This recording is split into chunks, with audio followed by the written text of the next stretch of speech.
I'm a very sad man this afternoon. And I'm sad because looking at Kenya's politics as it unfolds, William Ruto might not have a competitor in 2027.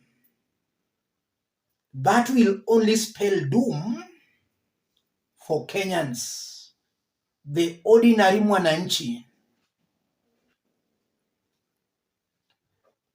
There are no permanent friends or enemies in Kenyan politics, but just permanent interests. Not once but severally, I've always maintained that if William Ruto extends an olive branch to Rigathi, Rigathi will work with Ruto. If Ruto extends a strong olive branch to Kalonzo, Kalonzo will work with Ruto. Same to Matiang'i. All these Kenyan politicians have got their prices. They can work with William Ruto at any time. There is a post shared out by Denis Itumbi, a post that if you look at it very keenly and very objectively, you can just see for yourselves the direction Kenya is taking politically. Let's have a look at the post by Denis Itumbi. Denis Itumbi, Kalonzo Musyoka was so shocked by Mr. CUM, first Chuki Ukabila Man 1, remarks that he initially assumed it was pure propaganda. He simply could not believe that anyone would pick up a microphone and openly declare that Nairobi County seats should be exclusively zoned for one community, Kikuyus. It sounded too reckless, too irresponsible, too unbelievable. Most of us had to see the video, then look for the context to believe Mr. Chuki Ukabila Man actually said it. So, when Kalonzo was briefed moments before speaking, he confidently dismissed the claim. In his mind, Mr. Chuki Ukabila Man 1 could never have uttered what was being attributed to him. He took the microphone and rubbished it as propaganda, only for the clip to be played for him shortly afterwards. You can imagine his reaction as he shook his head, the disbelief, and yes, he said, what you are saying to yourself right now, huyu ni wazi, you can finish it up. Good afternoon. Chuki Ukabila, Man 1. Denis Itumbi is basically defending Kalonzo Musyoka. That's what Denis Itumbi is trying to say here. He's coming to the defense of Kalonzo Musyoka. What did Kalonzo Musyoka say about Rigathi Gachagwa's remarks? Listen to Kalonzo speaking on Sunday. Na wache hii propaganda kusema ati Wiper imeachia DCP vitu vyote Nairobi. You know, they have to try everything wagonganishe Kalonzo na Gachagua. Baitumu kwenda tukonganu. Alamezi kana kebela getu ikioza kwesela Gachagua kuko yo.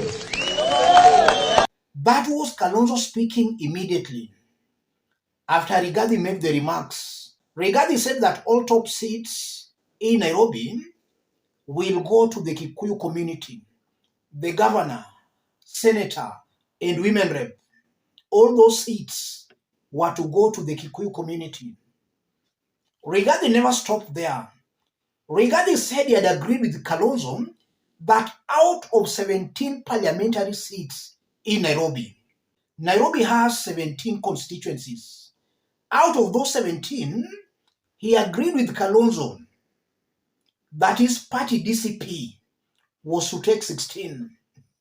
Yes, Kalonzo was to take 1. Then out of 85 wards in Nairobi, his party DCP was to take 75. And he was assuring the Kikuyu nation that those were their seats. And even went further to say, Kikuyus are the majority in Nairobi, and most businesses belong to them. They must produce the governor. That was Rigathi. And Kalonzo spoke the way he did speak. Denis Itumbi is defending Kalonzo Musyoka. From where I sit, Kalonzo Musyoka has got very high chances of working with Ruto. I'm now more convinced than ever. It might just be a matter of time. Kalonzo might work with Ruto. That's something coming out very clearly.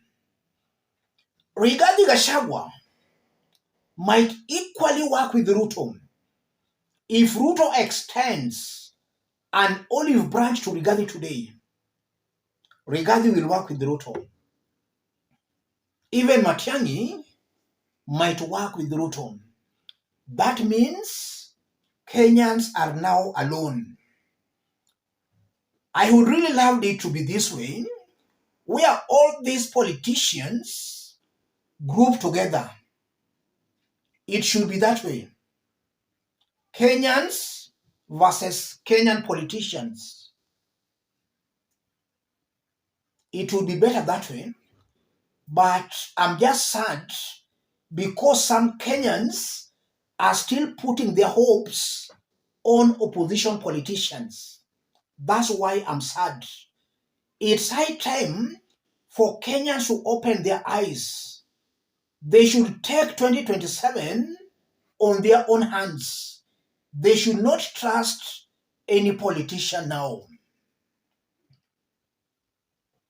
Kenyans must say no to tribal politics, no to mtu wetu politics. If Kenyans do that, I think as a country, God is going to hear our cries come 2027. But Kenyans should not put their hopes on these opposition politicians. They are worse off than William Ruto 1,000 times. Already they have seen they're losing to Ruto, so they are trying to indirectly, cleverly join Ruto. They have already sensed defeat. In a contest between William Ruto and these opposition leaders, Ruto will beat them very early in the morning. A contest between Ruto and Kenyans, that's a contest Ruto cannot win. So it's up to Kenyans to decide. Do they want to rely on these opposition leaders to remove Ruto, or do they want to take it in their own hands? As I conclude, I disagree with Itumbi when he says Kalonzo was shocked.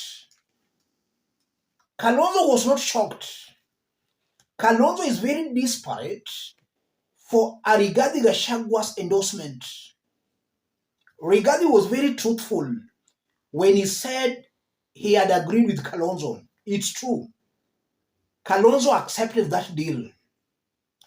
Kalonzo accepted the deal because he wants Rigathi to support him. He's very desperate. So he accepted that deal.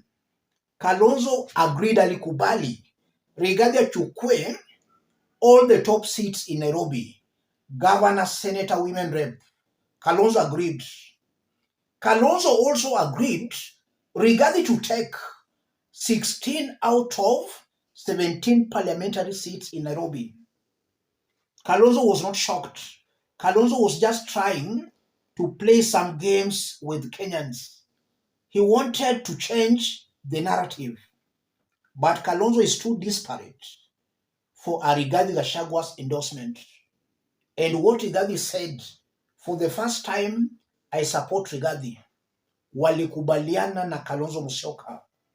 Denis Itumbi should stop defending Kalonzo Musyoka. Kalonzo knew. So it's true, Rigathi is killing Kalonzo politically.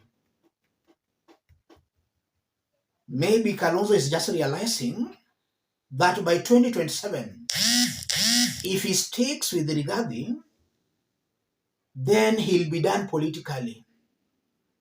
He will not be able to campaign anywhere in this country, courtesy to Rigathi Gachagua.